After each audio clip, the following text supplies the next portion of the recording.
Hola, ¿qué tal amigas, amigos televidentes en Extra Plus? Un gusto saludarles, darles la bienvenida a esta edición. Estamos sumando vigores en Extra Plus. ¿Usted sabe qué cosa es la tutela? Las implicaciones que tiene una tutela, ¿para qué sirve? ¿En qué caso funciona una tutela? ¿Cuáles son las utilidades que tiene una tutela? ¿Los beneficios?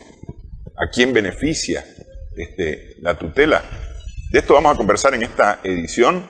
Estamos con Luis Agurto, abogado especialista en Derecho de Smart Legal S.A. Muchas gracias por estar con nosotros, Luis. Muchas gracias, Néstor. Un placer y gracias por el espacio que nos da el canal para poder hablar un poco, ¿verdad?, de lo que es la tutela y la importancia de la tutela en el derecho de familia. La tutela es el nombramiento de un cargo que realiza la autoridad judicial.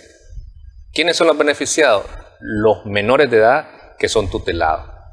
Siempre esto dentro del campo de la tutela. Bueno, la tutela en el campo de aplicación abarca tres segmentos. Primero, la protección y garantiza los derechos de los menores de edad, o sea, menores de 18 años. Segundo, las personas con discapacidad también necesitan un tutor para garantizar sus derechos. Y también el Código de Familia establece la tutela como una herramienta para ejercer derechos y cumplir también con obligaciones de las personas que están inhabilitadas penalmente, es decir, que están inhabilitadas y están cumpliendo una condena. Entonces, a estos tres segmentos se le nombra o se le puede nombrar un tutor. De lo que vamos a hablar y el tema de interés ahorita que queremos dar a conocer es la tutela de los menores de edad, los menores de 18 años. Pero bueno, de una u otra forma aquí entrarían también personas con discapacidad, también menores de 18 años o personas con discapacidad que no, porque son aquellos que no pueden tomar una decisión o no tienen la capacidad de tomar una decisión o de asumir una responsabilidad. Así es. Nuestra legislación determina la capacidad de dos maneras. O sea, toda persona es capaz.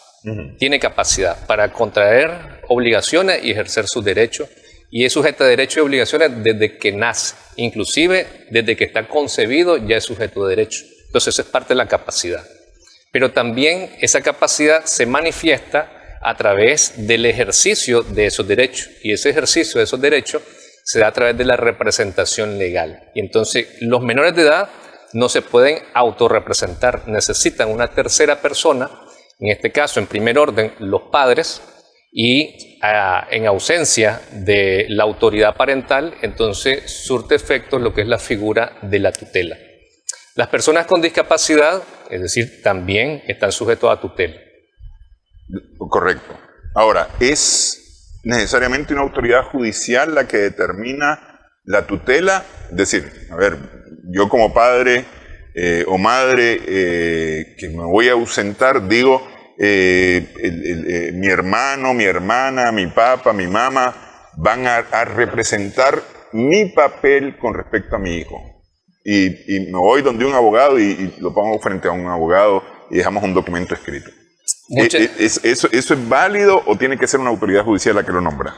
Muchas gracias por la pregunta y también con esto vamos a realizar una aclaración, ¿verdad?, para todos los televidentes, porque suele pasar dentro de las consultas que nos hacen justamente eso. Y las personas creen que pueden realizar un poder, un documento notarial y que eso va a surtir efecto para lo que es la representación legal del menor. Y la verdad es que eso no es así. A ver, la autoridad parental no es un derecho de los padres, es una función que nosotros tenemos encomendada como padres para cuidar, proveer, conducir a nuestros hijos. Entonces, esa función yo no la puedo delegar a un tercero a través de un acto notarial. O sea, la autoridad parental la ejercen los padres y en ausencia de la autoridad parental se debe nombrar un tutor. ¿Cómo se nombra este tutor? Bueno, en primer orden por la autoridad judicial o también los padres en su testamento pueden establecer un tutor testamentario. Pero este tutor testamentario, cuando ya no hay otro padre que ejerza la autoridad parental, entonces entraría en función con un discernimiento de la autoridad judicial.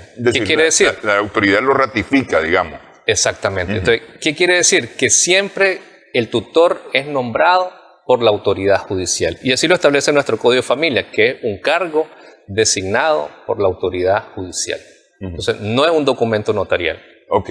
El papel, la función de los padres es una función delegada por el Estado, de alguna manera. Nuestra Constitución Política establece un capítulo, que son 9 artículos del 70 al 79, que habla de los derechos de la familia. Y la familia como núcleo fundamental de la sociedad es protegida por el Estado. Entonces, realmente la autoridad parental es una obligación moral, porque mi instinto como padre es cuidar, proteger, guiar a nuestros hijos. Sin embargo, eso debe ser lo normal.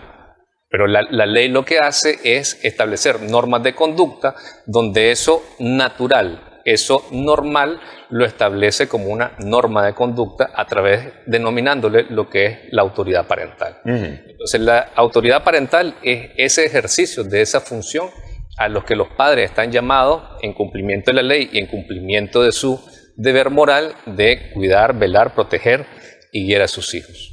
Ahora, yo supongo que eso tiene que ver con el hecho que se nos ha olvidado esa función natural. De repente se nos olvida esa función natural y entonces engendramos hijos y hace el padre, por lo general, o la madre en algunos casos, abandona al hijo y olvida su función como padre. Yo supongo que por esa razón se ha llevado a una ley, a un estatuto legal, digamos, esa función para que quede muy claro. Es decir, a ver, yo tengo que limpiar los vidrios de las ventanas de mi casa. Esa es mi función en mi casa. Y está escrito, fui contratado en mi casa para limpiar los vidrios, los ventanales de la casa. Y no lo hago, pero mira, aquí está escrito que esta es tu función. Es decir, algo así, de una u otra forma. Claro, excelente aporte sobre eso. Y eso nos ratifica que realmente la autoridad parental no es un derecho, sino una responsabilidad. O mejor dicho, una corresponsabilidad entre padre y madre para criar y proveer a sus hijos. Entonces, la autoridad parental nace de manera automática con la filiación, es decir, con el nacimiento de nuestro hijo, inclusive con la concepción. Ya nosotros podemos representar los derechos eventuales que pueda tener el futuro, el niño por nacer o la niña por nacer. Entonces, nace de manera automática lo que es la función de la autoridad parental. Claro, pueden haber distorsiones, ¿verdad?, de lo que no es natural, de que lo natural sería proteger a nuestros hijos. Entonces, la ley también obliga, por ejemplo, a la prestación de los alimentos para la subsistencia de los niños y las niñas que son menores de edad. La pérdida o la suspensión de esa autoridad parental cuando la relación con el padre, que naturalmente debe ser protectora, no lo es, sino que todo lo contrario es perjudicial. Entonces la ley nos da una herramienta para suspender o para terminar esa autoridad parental y que por consiguiente la representación legal que deberían de ejercer en conjunto papá y mamá sobre el menor de edad, entonces lo ejerza el papá o la mamá que queda como custodio. Entonces, la tutela ya es una derivación de eso cuando ya no está ni papá ni mamá. Cuando papá y mamá viajaron, están ausentes, entonces no se ejerce la autoridad parental a distancia. La autoridad parental se ejerce en la convivencia con nuestros hijos. Y de la autoridad parental se deriva lo que es la representación legal, lo que es el cuidado y la crianza, la relación padre-hijos, la conducción del menor. Entonces, en ausencia de quien puede ejercer la autoridad parental, es necesario nombrar un tutor. Sí, sí. Ok. ¿Es a la ausencia de los padres o a la ausencia de la función de los padres que se nombra un tutor? Porque los padres pueden estar aquí, presentes, pero ninguno de los dos, ni padre ni madre, cumple su función paternal o maternal. Entonces, se decide, un juez decide, es decir, ante un proceso, ¿no? Decide nombrar un tutor para que ese menor de edad no esté al garete, como se dice popularmente. ¿Ah? Porque es decir, justamente no es solamente que lo voy a representar para obtener beneficios, sino que hay que darle también a ese menor de edad el albergue, el alimento, la educación, el vestido, el cuido, la orientación, ¿no? Y al no cumplir las padres y o madre, es que se nombre un tutor. Esa sería la idea. Así es. Nuestro código establece el desamparo, es decir, que es el ejemplo que estás planteando. O sea, papá y mamá sí están, pero realmente no ejercen esa función al que están obligados a ejercer por ley de la autoridad parental. Entonces, establece nuestro código que cuando el niño está en desamparo, entonces también se le nombra un tutor. Y están legitimados para ello la Procuraduría de Familia y el Ministerio de la Familia, así como también los familiares del menor para velar por el nombramiento correcto de un tutor. Ok, correcto. Ahora, ¿para qué sirve tener un tutor? ¿Cuál es el beneficio que tiene la persona, en este caso el menor de edad, que no se puede representar por sí mismo y necesita tener una autoridad?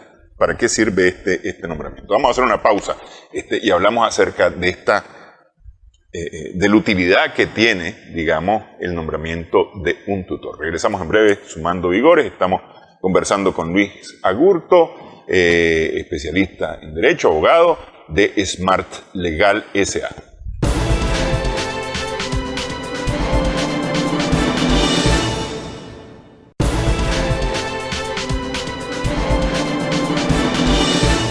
Continuamos en esta edición, estamos sumando vigores en Extra Plus. Con Luis Agurto estamos conversando, abogado, especialista en Derecho, y hablamos de un tema de Derecho de la Familia. Luis es del bufete Smart Legal S.A.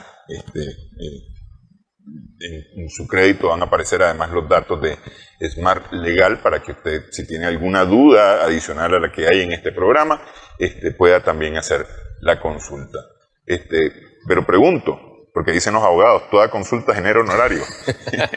No, ¿verdad? En este caso no. Si es una consulta así tan sencilla como estas preguntas que estoy haciendo yo, no necesariamente. Ya la representación es el asunto.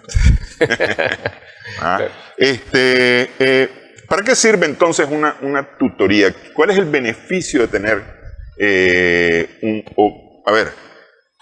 ¿qué gano yo con ser tutor, con que a mí me den la tutela de alguien? ¿Y qué gana esa persona con estar bajo la tutela de alguien? Okay. La tutela realmente es en beneficio del menor. O sea, el beneficio del tutor realmente no lo podemos ver como un derecho. Inclusive el Código de Familia prácticamente habla de la obligación del tutor y de ejercer ese tutor. Ante la falta de la autoridad parental, quienes están llamados a ser los tutores y prácticamente de una manera obligatoria, a tal grado que el mismo Código de Familia establece causales para excusarse de ser tutor. Entonces los primeros que están llamados a ser los tutores son los abuelos. Los abuelos. Los abuelos. Más que los tíos, tías. En segundo orden, los ascendientes. Y luego establece pues cualquier otro pariente. ¿Puede ser un hermano, hermana que ya sea mayor de edad? Sí, lo puede ser, claro que sí. En primer orden están llamados a ser los tutores legales los abuelos.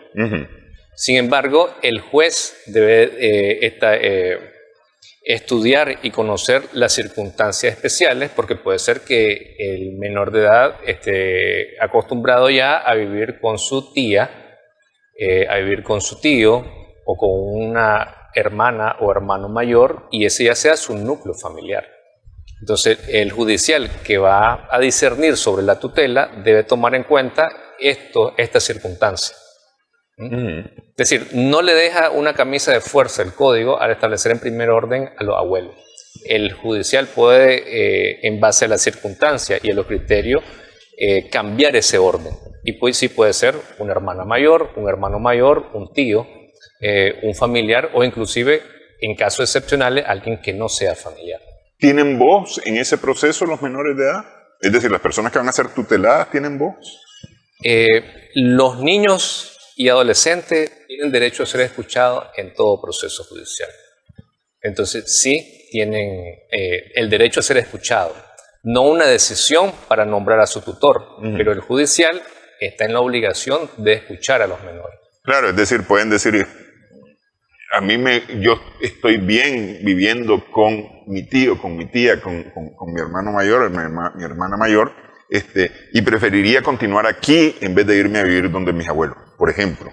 Es una escucha que el judicial está obligado a realizar a los menores. Sin embargo, no solamente sobre esto se basa el proceso de nombramiento de tutor, porque también en los juzgados de familia existe el Consejo Técnico Asesor, que es un consejo multidisciplinario a disposición del juzgado que hace un estudio, llega a la casa del menor de edad, ve la situación económica, social de los vecinos, su relación, su entorno, y a través de eso genera un informe el que el judicial también va a valorar para discernir sobre lo mejor o la mejor persona o la persona idónea para ser el tutor.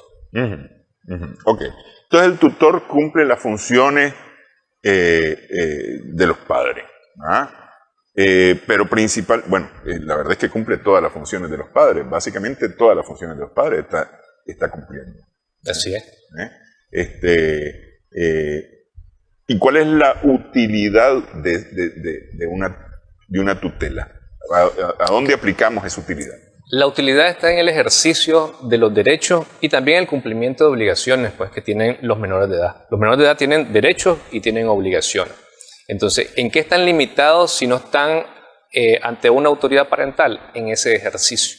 ¿Por qué? Porque no tienen una representación legal. Entonces, la tutela lo que provee es que ese menor de edad tenga una representación legal para actuar.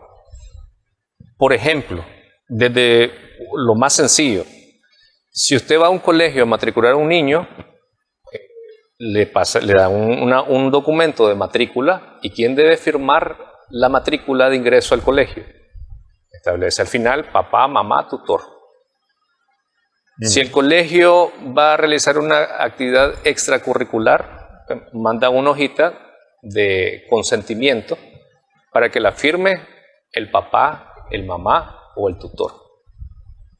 Entonces, desde ahí está implícita la necesidad que tiene el menor en ser representado por un tutor.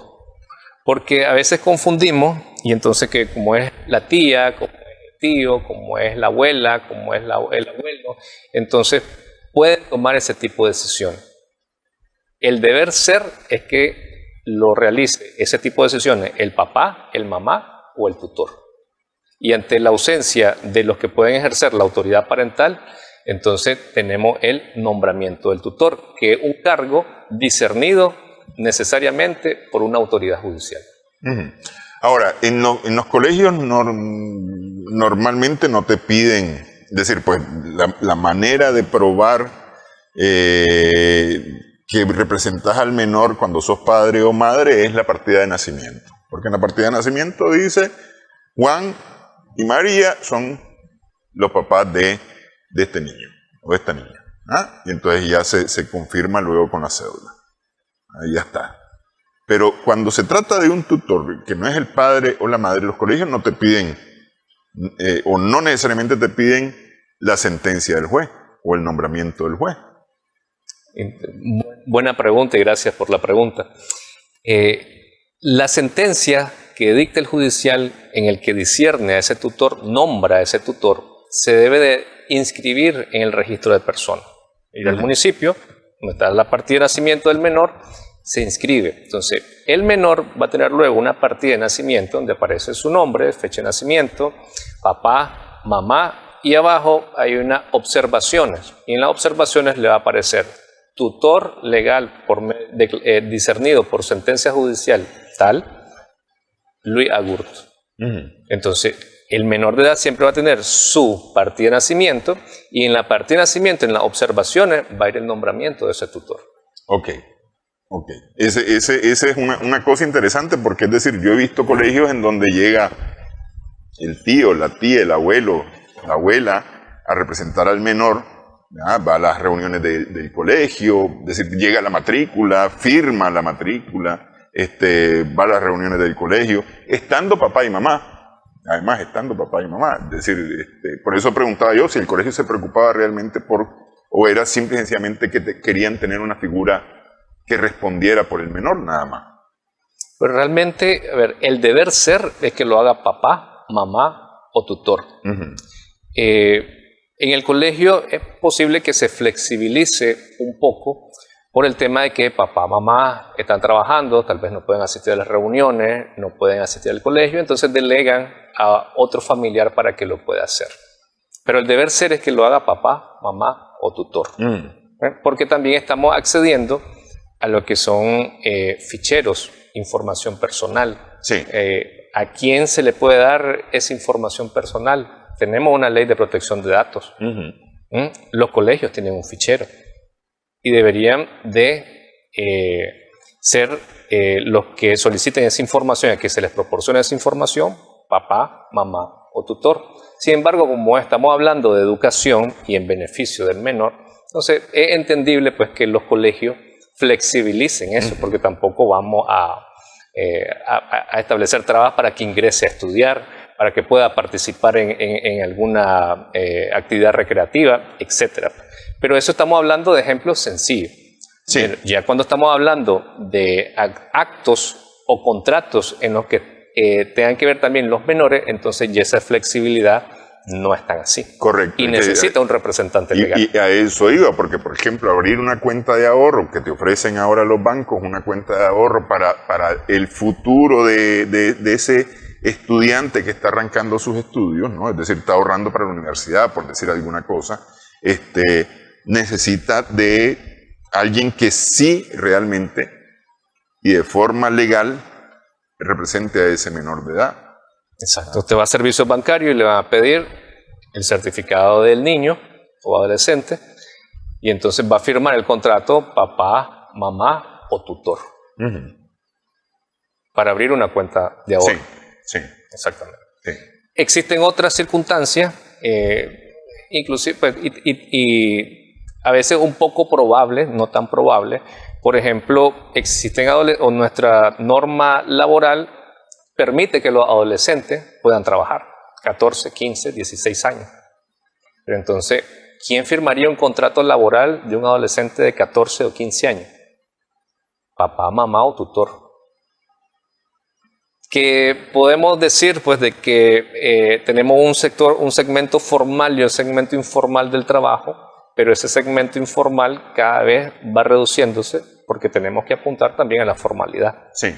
Entonces, y tenemos también que inducir y educar a nuestros hijos a que también ya vayan adquiriendo responsabilidades. Claro, el trabajo de adolescente es regulado y es protegido inclusive por el Ministerio del Trabajo, que es la autoridad rectora. Pero para que pueda optar a un trabajo remunerado, también puede hacerlo el adolescente, pero con la autorización de papá, mamá o tutor. Que es muy frecuente en nuestra firma actualmente, las consultas sobre cuando uno de los padres no está, que el niño solo está con papá o mamá y necesitan hacer un permiso de salida, por ejemplo. Uh-huh. Entonces, la autoridad parental la ejercen los padres. Para otorgar un permiso de salida, entonces tiene que comparecer ante el notario, el papá, la mamá, a autorizar el permiso de salida para luego llevarlo a migración y le establezca la visa de salida, pues 1 mes, 3 meses, 6 meses, 12 meses. Pero con la firma del papá y la mamá. Entonces ahí tenemos diferentes variantes.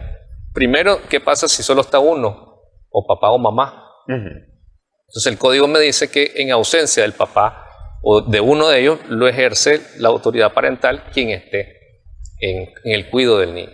Entonces hay que demostrar la ausencia. Sí. ¿Qué se hace en esos casos?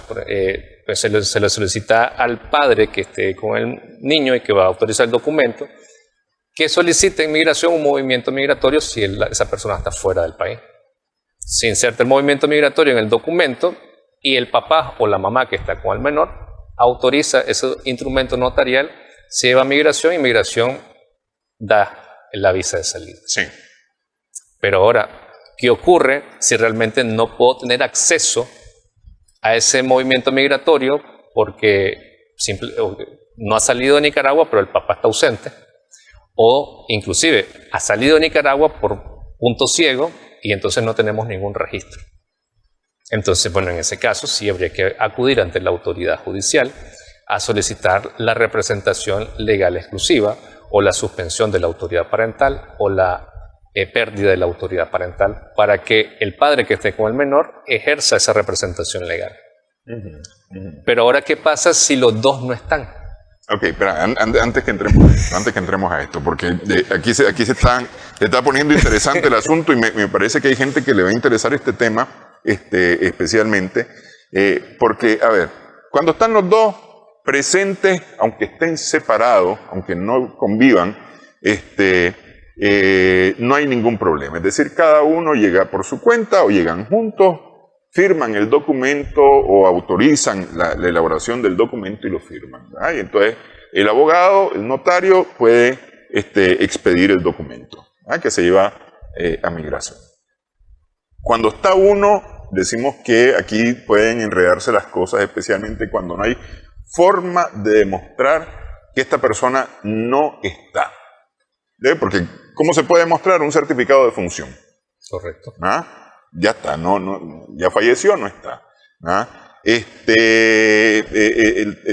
movimiento migratorio, ¿no? Puede demostrarse con un documento, no necesariamente el documento migratorio, pero un documento emitido en otro país que firma esa persona, se apostilla en la embajada de ese país, en el consulado nicaragüense en ese país, y se envía a Nicaragua. ¿Puede esa ser una forma de demostrar que no está presente en Nicaragua?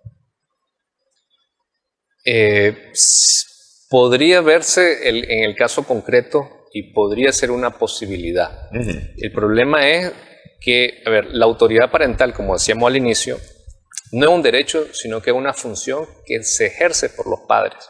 Entonces, a distancia, la autoridad parental no funciona.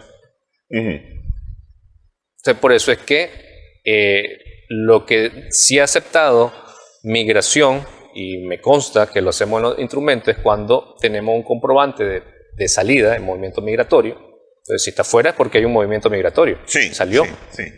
Entonces, se inserta ese movimiento migratorio, se fundamenta con el código de familia que cuando está ausente, cuando no está, entonces ejerce la autoridad parental quien esté con el menor, el padre que esté con el menor.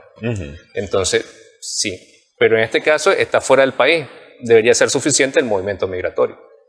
Claro, sí, pero no pudiendo demostrarlo porque no salió por un punto legal, digamos, no sé, es decir, es como casi una fe de vida, pues. ¿Ah?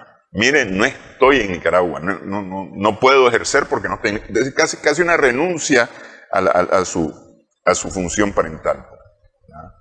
Y el problema es que como es una función, no es potestativo del padre o la madre cumplirlo, ejercerlo o no ejercerlo. O sea, desde que nace el menor, nace también mi obligación, mi responsabilidad de esa función de la autoridad parental. Entonces, si vamos a modificar eso, tiene que ser a través de un proceso de familia.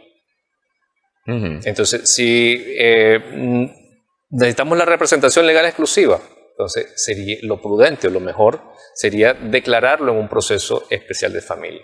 Ok, el otro progenitor del menor está ausente, no está, entonces temporalmente o indefinidamente solicito la representación legal exclusiva para evitar tener ese tipo de problemas.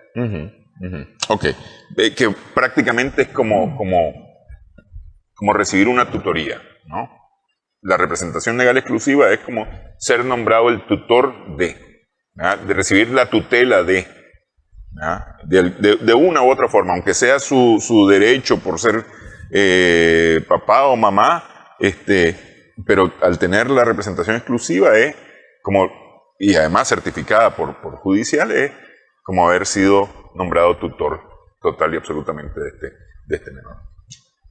¿Qué es lo que llega o cuáles son las principales preguntas que llegan donde ustedes, o los casos que ustedes miran, referidos a la tutela o al derecho de los padres y madres para menores? Vamos a hacer una pausa en esta edición con Luis Agurto. Estamos conversando de Smart Legal S.A.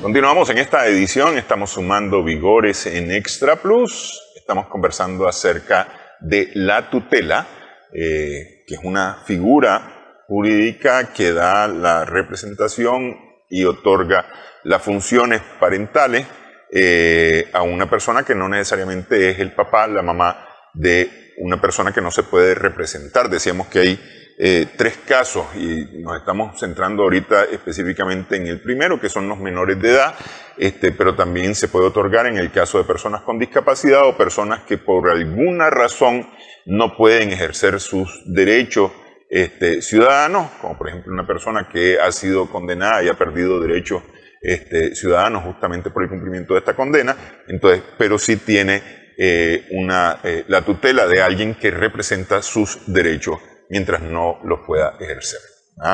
Decíamos que hay esos 3 casos para la tutela. La tutela la otorga la autoridad judicial. Únicamente a través de autoridad judicial se nombra un tutor. No hay manera de que yo en una servilleta, estando aquí, Luis presente, ponga: a partir de este momento dejo como tutor de mis hijos a fulano de tal, y Luis en la servilleta pone: ante mí, doy fe que lo hizo de su puño y letra. No, eso no vale, absolutamente no vale, ni que lo hagamos en un documento legal. Es la autoridad judicial la única que otorga la tutela. ¿Qué es lo que más llega respecto a la tutela a Smart Legal? Okay. Como tutela, o mejor dicho, relacionado con tutela, con el ejercicio de la tutela o la representación de los menores. Ahorita se ha incrementado la parte de los servicios migratorios, con lo que son trámite de pasaporte, los permisos de salida, también la parte del parol. Es decir, las consultas radican en cómo tramito un pasaporte a un menor de edad. Entonces lo primero que se pregunta es: ok, ¿está papá, mamá? O sea, el problema está cuando no está papá, mamá, quien ejerce la autoridad parental. Entonces, ¿quién es el tutor? Y entonces ahí es donde encontramos el vacío. Y es donde encontramos a veces que nos presentan algún poder que dejó el papá o que dejó la mamá, pero realmente la autoridad parental es indelegable. No puedo delegar en una tercera persona el cuidado y crianza, porque no está dentro de mi parte dispositiva o bajo mi consentimiento realizar esa delegación a un tercero. Es exclusivamente competencia de un judicial a través del nombramiento de un tutor.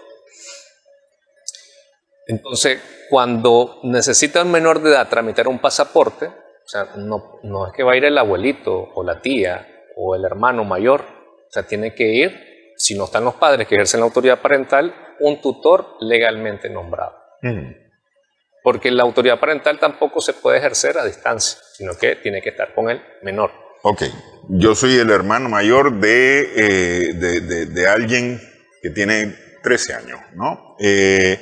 Y entonces me dicen mi papá y mi mamá: aquí están todos los documentos del pasaporte, aquí está ya lleno el formulario para pedir pasaporte para tu hermano.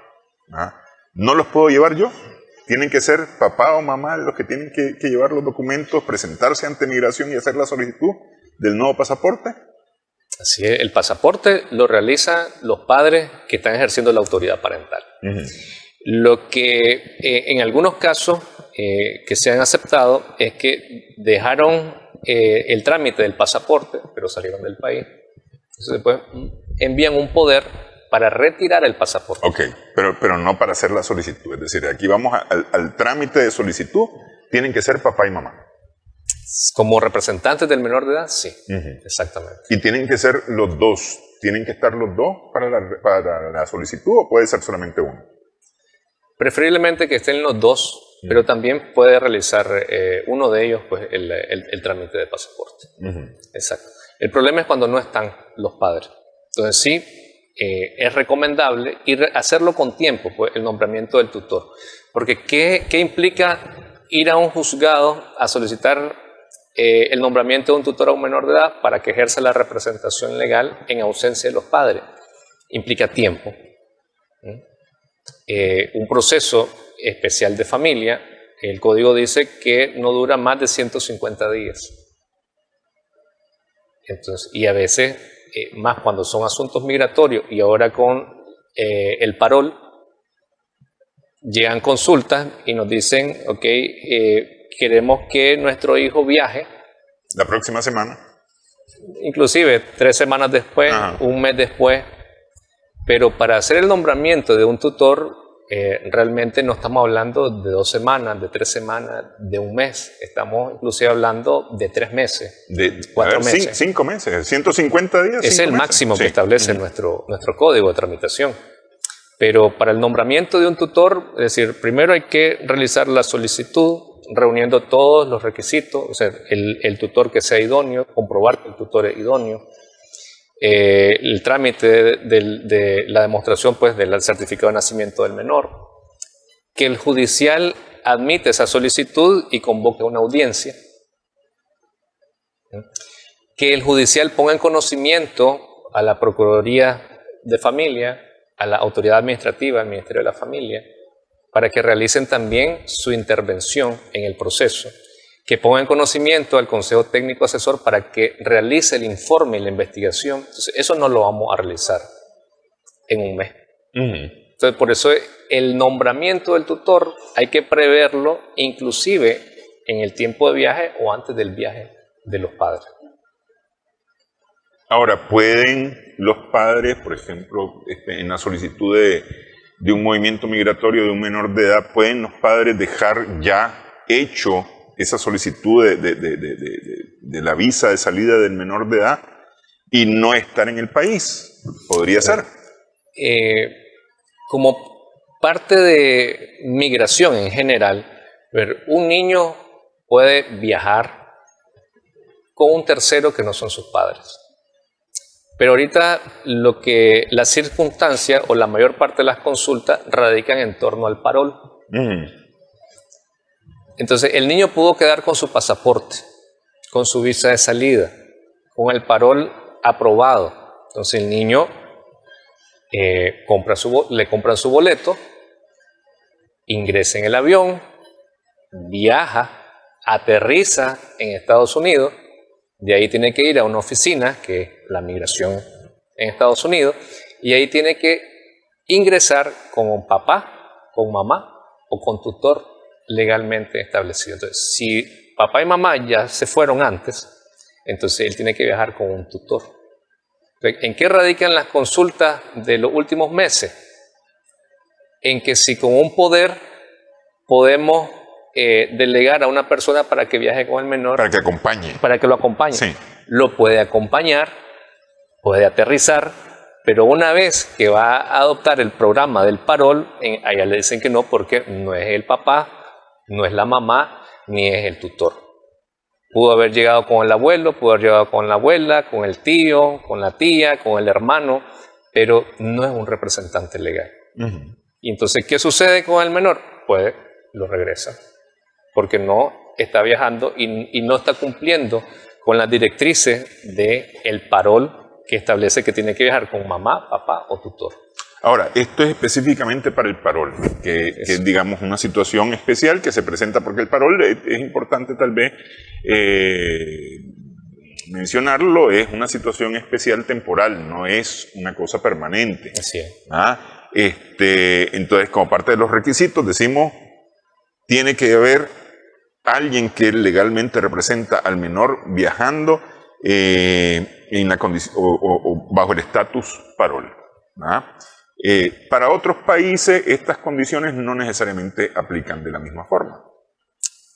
Bueno, apartándonos del parol y hablando de turista, el niño puede viajar o el niño, niña, adolescente puede viajar con su tío, con su hermano, con su abuelo, con su abuela, con un tercero, siempre y cuando le hayan dejado su pasaporte y su visa de salida.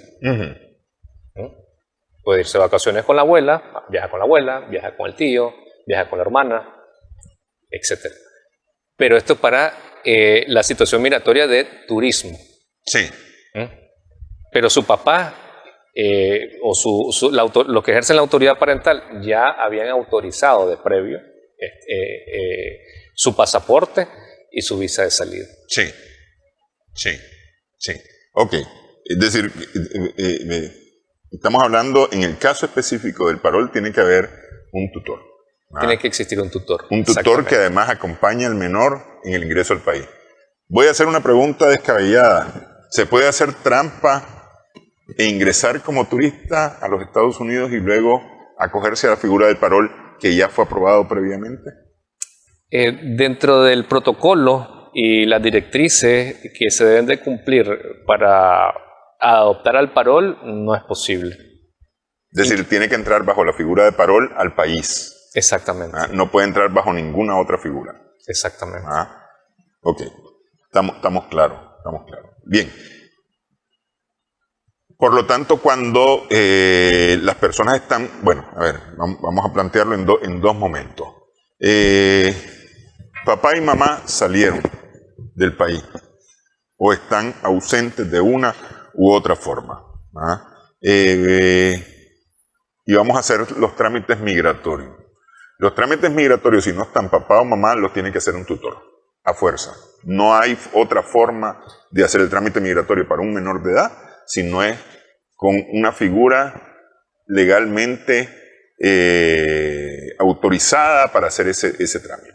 Y son padre, madre o tutor, nada más. El deber ser, sí. Y al no ser delegable la autoridad parental, así tiene que ser. Y nombrar un tutor vía judicial. Entonces, para la planificación de un viaje, no es que mañana me voy y necesito mañana tener esto resuelto, porque no es cierto, no lo voy a resolver para mañana, a menos que sea papá o mamá. Habrían circunstancias especiales en que lo podría resolver más expeditamente, vamos a suponer.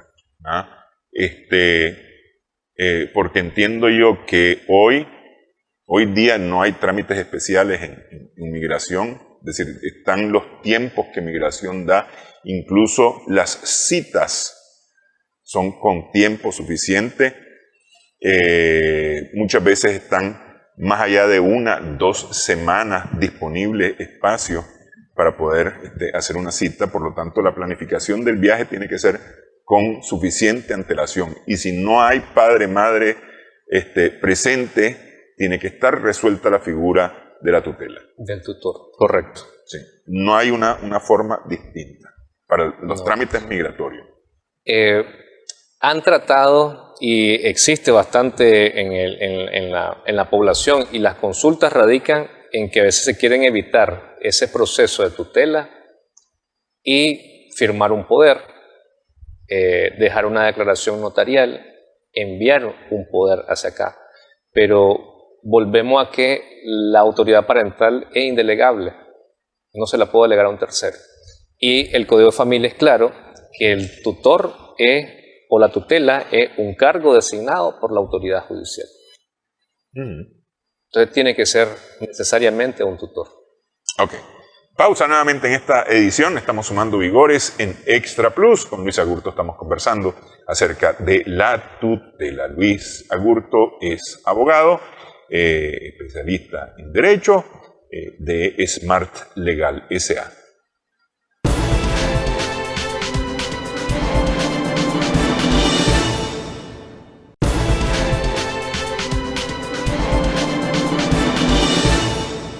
Continuamos en esta edición, estamos sumando vigores en Extra Plus con Luis Agurto de Smart Legal. Estamos conversando Smart Legal, y lo digo así por el tema de los subtítulos que aparecen en YouTube para quienes ocupan subtítulos en YouTube.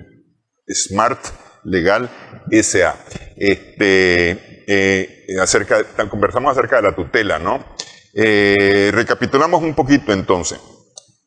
La tutela la otorga, es decir, se otorga de forma natural a los padres, ¿no? Y eso está reforzado por las leyes del país, ¿no? A la ausencia de uno o los dos padres, solamente un judicial puede otorgar la tutela. No hay una forma ninguna de alguien que tenga la representación de otra persona si no ha sido otorgada por un judicial. ¿Ah? Hay varias cosas en las cuales, o para las cuales sirve una tutela, la representación, es decir, en prácticamente todos los ámbitos de la vida se necesita alguien que represente a esa persona que por sí misma no se puede representar hasta que tenga la mayoría de edad o tenga sea capaz de poderse representar. Decíamos que para el trámite migratorio, especialmente en este momento en que está este programa especial de los Estados Unidos, el Parol,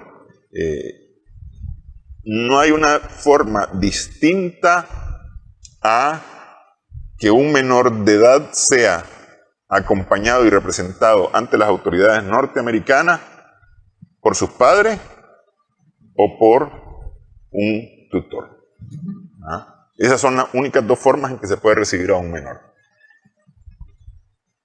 El problema es que los padres difícilmente pueden representarlo por cuanto normalmente podrían estar ya en territorio estadounidense. Y que viajen con esta persona que entre en condición de parol o bajo el estatus de parol es prácticamente imposible. Exactamente, porque si los padres ya están con parol en Estados Unidos, ya no pueden regresar para viajar con el niño. Entonces, necesariamente se debe nombrar un tutor al menor para que viaje y entregue los documentos a inmigración a Estados Unidos con el programa Parol. Si no acompañado por su padre, madre o un tutor, entonces no va a ser elegible en esa oficina de inmigración para acogerse al Parol. Ahora, esta decíamos que es la condición especial de la figura especial para poder ingresar a los Estados Unidos, porque hay otras formas de ingreso a los Estados Unidos, que están las visas de estudiantes, visas de turismo, visas de negocio, etcétera, etcétera, etcétera, una cantidad de visas, pero específicamente para poder ingresar bajo el sistema Parol tiene que ser con un tutor. Exactamente. No hay una forma distinta. Si no, no hay ingreso a los Estados Unidos. No, inclusive he conocido de casos que han regresado a los niños. Porque viajó con un tío, con un abuelo o con la abuela. Nosotros tenemos la costumbre, los nicas, tenemos la costumbre de ir dejando las cosas para última hora. Y nos encanta a última hora intentar resolver las cosas. Este es como un aviso. Este programa de alguna manera es como un aviso, señores, si ustedes tienen esto planificado específicamente para este caso, por ejemplo, hagan con tiempo, como se dice popularmente, anuncien con tiempo su parada. Así es. Para que hagan con tiempo. Este es un trámite que dura lo menos, estamos hablando que mes y medio. Cuando muy rápido, yo creo que no, más. 3 meses. Eso va en dependencia de la carga laboral del juzgado. Pero en promedio puede tratar 3, 4, inclusive los 5 meses que establece el código. Es decir, nosotros tenemos que calcularnos más o menos 5 meses de trámite para tener la tutoría. Exacto. Y realmente esa es la reflexión del tema de la tutela. Porque esto solamente también es una casuística, pero pueden haber diversas casuísticas. Porque el menor de edad, de una u otra manera, siempre necesita ser representado. A veces está incluido en algunos actos o contratos jurídicos o que debe surtir efecto o que debe ejercer un derecho y el niño debe ser representado. ¿Qué ocurre si hay un menor de edad, sus padres fallecieron? O sea, ¿cómo este menor de edad va a declararse heredero? Inclusive he conocido de casos en que existen hermanos mayores de edad o familiares ajenos que no es hermano, se declaran heredero porque él es menor de edad, pues, y lo excluyen de esa declaratoria heredera. Entonces, ¿qué ocurre con los derechos de ese niño? ¿Quién está ejerciendo los derechos de ese niño?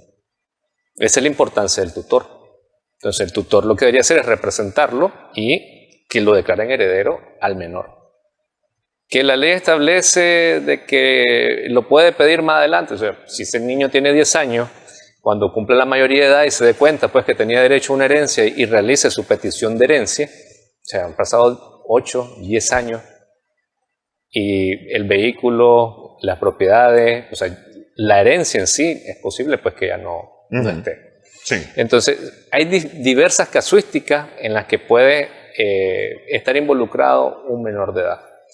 En un tema de una mensura, o sea, hay menores de edad que son dueños de inmuebles, o sea, porque los papás tal vez viajaron y dejaron al menor como dueño del inmueble. O sea, ¿cómo puede ejercer el menor de edad un derecho sobre esa propiedad?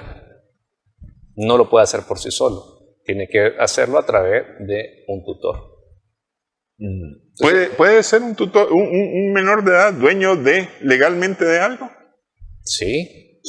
Desde que la persona nace es sujeto de derechos y obligaciones, y la propiedad privada es un derecho de la persona.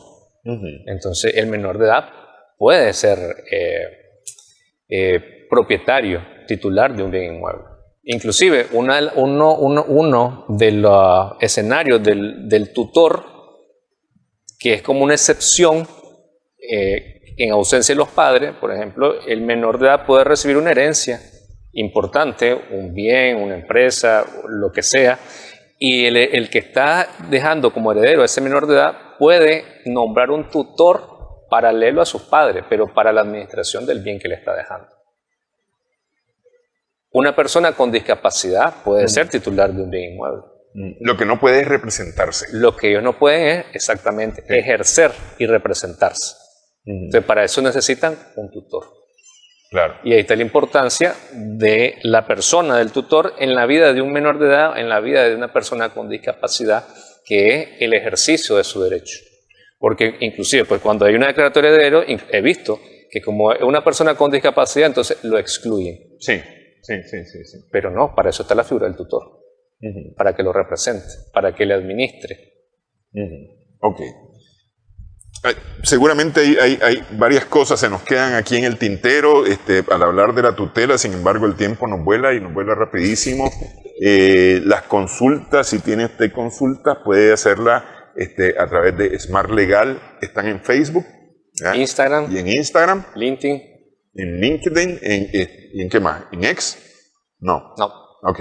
Están estas 3 formas de contactarse con Smart Legal. Ahí está toda la forma para poderse poner en contacto y poder solventar alguna duda que haya resultado de este programa sobre este tema u otros temas relacionados. Muchísimas gracias, Luis, por esta platicada. Muchas gracias, Néstor, por esta oportunidad de compartir la importancia de lo que es la tutela, que no la minimicemos, no la subestimemos, porque realmente es garantizar el ejercicio de derecho de personas que no pueden representarse por sí mismas. Así es. Muchísimas gracias. Gracias también a nuestras amigas, amigos televidentes por su sintonía en esta edición, sumando vigores en Extra Plus.